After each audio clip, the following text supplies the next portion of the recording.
Pittsburgh Steelers signed cornerback Cam Sutton to a one-year contract earlier today. So on today's show here on Steelers Talk, we're going to be breaking down his 2023 stats. I'm going to let you know whether or not he's still a good NFL starting corner after kind of a down year in Detroit last year. Then we'll shift to Cam Heyward, who said at OTAs yesterday that he is still a top 5 defensive tackle in football. I will let you guys know if I believe that. And then also to finish out today's show, I'm going to let you guys know the 3 wide receivers that the Steelers are most likely to trade for this offseason. Before we get into today's news and rumors action, we actually had breaking news coverage. I woke up this morning to Jerry Dulac's tweet saying that the Steelers had just signed Cam Sutton, and I immediately got out of bed. I got a video out to you guys. You're not going to find more dedicated Steelers coverage out there. My promise to you is every time there's breaking Steelers news, I am getting a video out there to you guys. So make sure you click that subscribe button if you haven't already to never miss a breaking news story.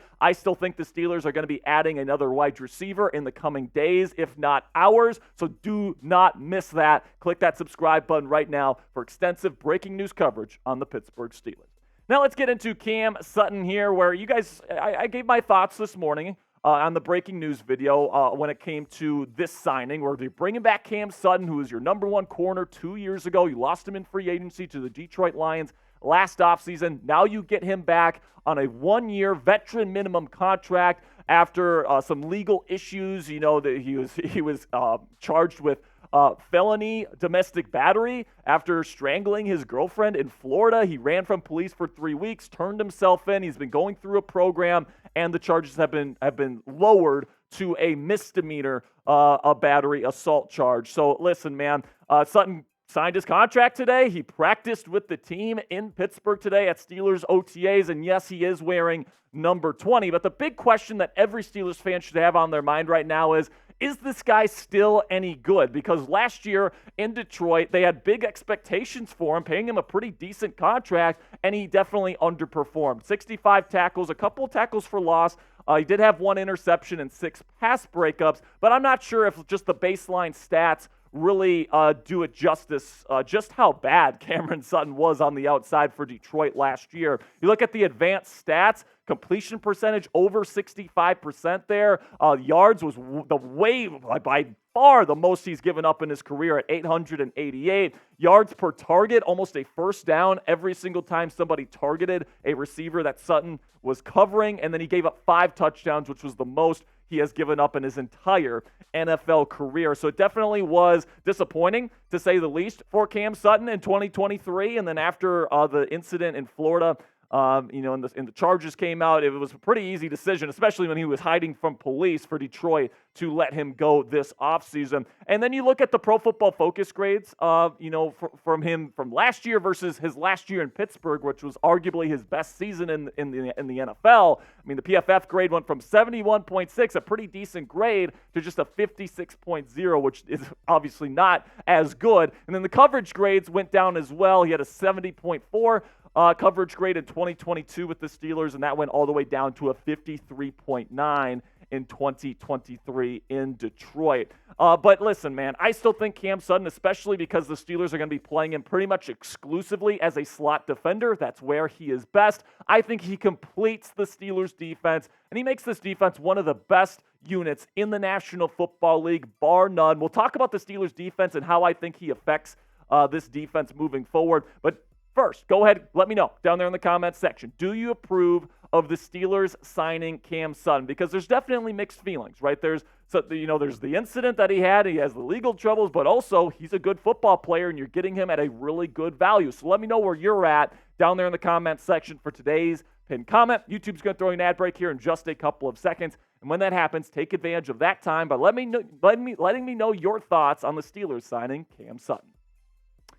For me, guys, I think that the Steelers defense is going to be absolutely phenomenal this year. And if they stay healthy, at least on paper, they have all the tools at their disposal to be the best defense in the National Football League for the 2024-2025 season. Okay, you look at the stats from last year, the team stats.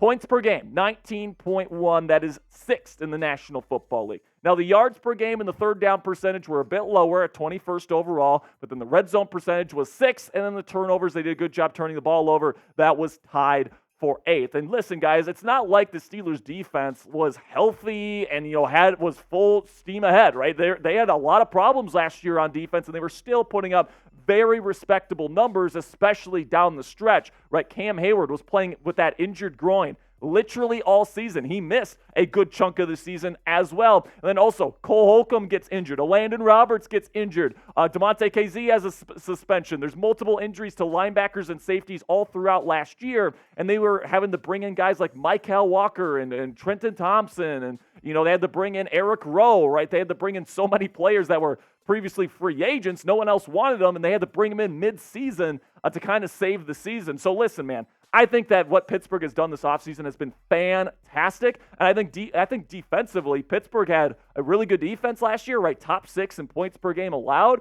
I think they're going to be even better than that heading into this season. And you look at the depth charts here, and you look at what the Steelers have to work with. They have probably the best a true edge rusher duo in the league in TJ Watt and Alex Highsmith. They both ranked over a 90.0 Pro Football Focus grade last year. Plus, you have an excellent rotational rusher in Nick Herbig going into his second year out of Wisconsin. Then you get to the interior D-line. Cam Heyward's coming back fully healthy. I do expect him to play well. Keanu Benton looks like a budding superstar at nose tackle during OTAs, and Larry Ogunjobi is perfectly fine as a starter. Then you get to the linebackers, and Patrick Queen is going to be a huge help to this linebacker room. Landon Roberts and Cole Holcomb, if he's healthy, are probably going to rotate to start. And then you have Peyton Wilson out of NC State for the future, who's looking fantastic at Steelers OTAs. So this linebacking room is definitely much, much different and much better. Then you get to the cornerback room. Joey Porter Jr., Dante Jackson, and now Cam Sutton is really the missing piece that they were missing at slot corner. I think this is a perfectly fine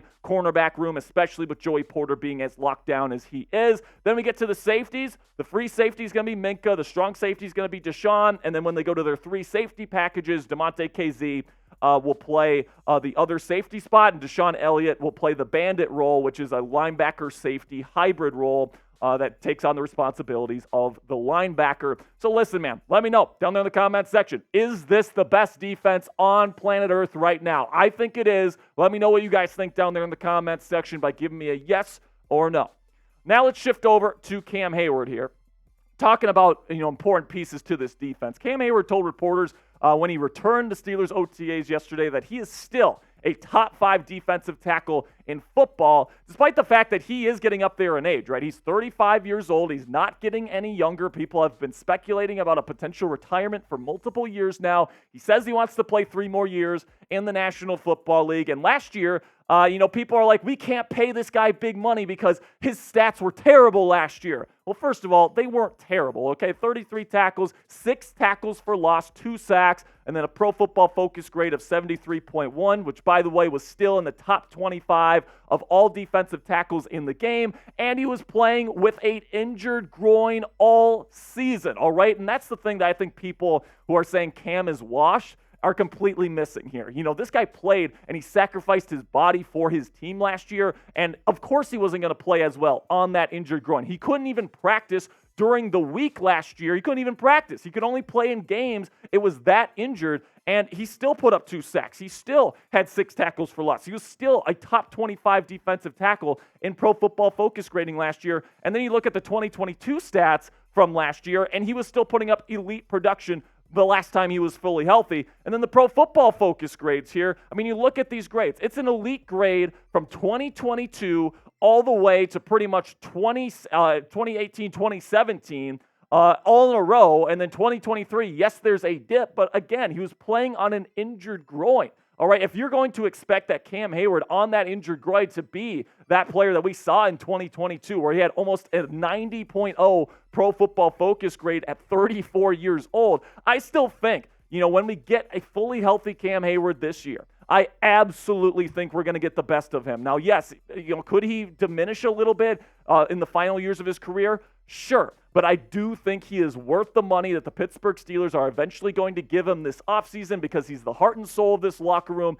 and when he's on the field and he's healthy, he is one of, if not the best defensive tackle in football now that Aaron Donald is retired. Now, when it comes to the top 5 paid defensive tackles right now, per year, you got Chris Jones at the top of the pyramid with a ridiculous $31.75 million cap hit per season. Then you get Christian Wilkins and Justin Madubuike, 2 guys that have been signed this offseason. Then you get Derek Brown and Quinnen Williams tied at $24 million per year. So it seems like Cam wants at least $24 million per season. Now, I'm not sure if he's going to get that. I think he's going to sign probably more of a team-friendly type deal, something that's a little bit more flexible for the Pittsburgh Steelers here. They might even front-load it a little bit here so that they have more cap space in the future to try to get Cam a ring here in Pittsburgh before he hangs him up in 2 to 3 years. I think that's probably what they're going to do with the Alex Highsmith restructure. They do have cap room to work with here. So I do think that a deal will get done, and I think it'll be relatively team-friendly. Now, coming up here on Steelers Talk, the 3 most likely Steelers wide receiver targets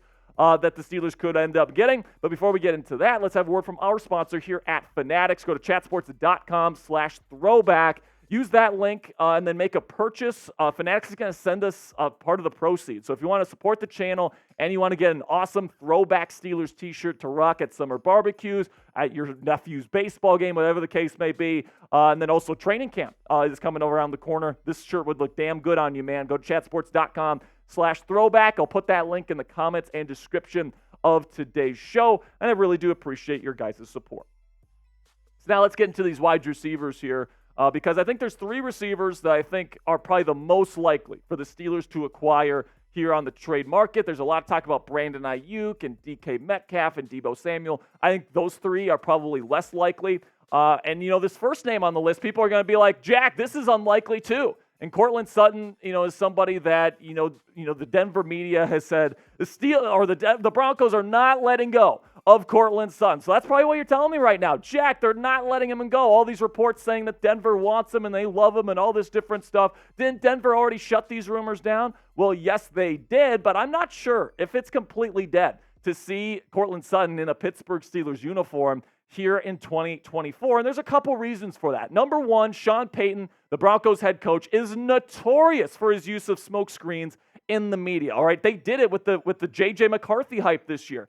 Sean Payton said at the Bo Nix introductory press conference, we purposely pushed J.J. McCarthy hype so that somebody would take him before our pick. And, that's something that Sean Payton has done for years. It wouldn't surprise me if this stuff out there saying Cortland Sutton's not available is just a smokescreen to try to raise his value. Denver has enough wide receiver help as well to unload him. They got guys like Troy Franklin and, Tim Patrick, and they just signed Josh Reynolds. They got some good wide receiver talent to work with here. And if Sutton doesn't show up to mandatory minicamp, which is very possible next week, is Denver, who is super cap-strung, going to really pay up and pay him the big contract that he wants?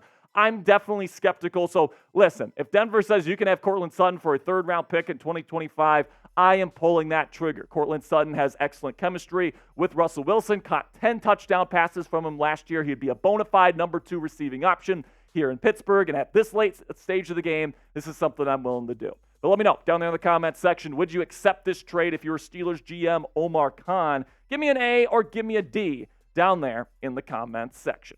All right, now let's get into our second trade target here for the Pittsburgh Steelers. And this one is kind of, a sleeper. I think it's a dark horse for the Steelers, and it's going to be Tyler Lockett from the Seattle Seahawks. Now, the Seahawks wide receiver that most Steelers fans talk about is DK Metcalf. But, man, Metcalf is a super unique, young star wide receiver at his height, with his strength, with his ability to run. You just don't find DK Metcalf-type receivers all the time, whereas, guys with Tyler Lockett's build, shorter, deep threat type guys, a lot more, findable on the open market if you're Seattle, much more replaceable. Plus, Lockett is older at 31 versus Metcalf, who's 26. If Seattle is trading one of these guys to get some more cap space, Seattle would save $5 million if traded. And then also Lockett had a super special connection with Russell Wilson in Seattle. It was even better than his connection with DK Metcalf, arguably. So listen, man, I think a 4th-round pick for somebody that's getting older, Seattle would be doing this without leverage because they're trying to get more cap space. So I do think a 4th-round pick is fair, and I think this would be an excellent move by Steelers GM Omar Khan. Then the final trade target here, Treylon Burks from the Tennessee Titans. This one I'm less enthusiastic about, but I do think it's possible because he's going to be coming so cheap. Brian Callahan, the new head coach of the Tennessee Titans, recently said in a press conference that if Burks wants to make the final roster, he's going to have to thrive on special teams, which means he's not going to see the field a whole lot as a wide receiver this season. So listen, man, Burks is young, he's big, he's a good run blocker. He kind of fits the mold of what Arthur Smith and what the Steelers are probably looking for in that final wide receiver piece right now, because they got all these smaller, deep threat type receivers. Treylon is more of a yak threat. He's more of a run blocker. He's more of a bigger body and more of a contested catch winner. So listen, man, I think that the Steelers can probably get Burks for a super, super good price here. Probably a conditional 7th round pick is probably all it's going to take because, he's on the roster bubble as it is. They don't have plans for this kid moving forward, it seems. So, getting a conditional 7th round pick based on snap count, I think is perfectly fair for the Titans. And at the end of the day, I probably wouldn't do this just because I don't want Treylon Burks. I don't think he's a good receiver. I think he's a bust. And if I'd have the choice between Treylon Burks and going to free agency for a guy like Michael Thomas, I am taking Michael Thomas every single day of the week. I know Thomas comes with his red flags, but I know when he's healthy, he's a good receiver, so I'd rather have him. So let me know, who do you want the Steelers to bring in as their next wide receiver too? Type CS for Cortland Sutton, TL for Tyler Lockett, TB for Treylon Burks, or MT for Michael Thomas. If there's somebody else, type O down there in the comments and let me know who you want the Steelers to go get. That'll be it for today's show, guys. Really do appreciate your support. Make sure you click that subscribe button right now if you haven't already for more extensive Steelers news and rumors coverage all throughout the 2024 offseason.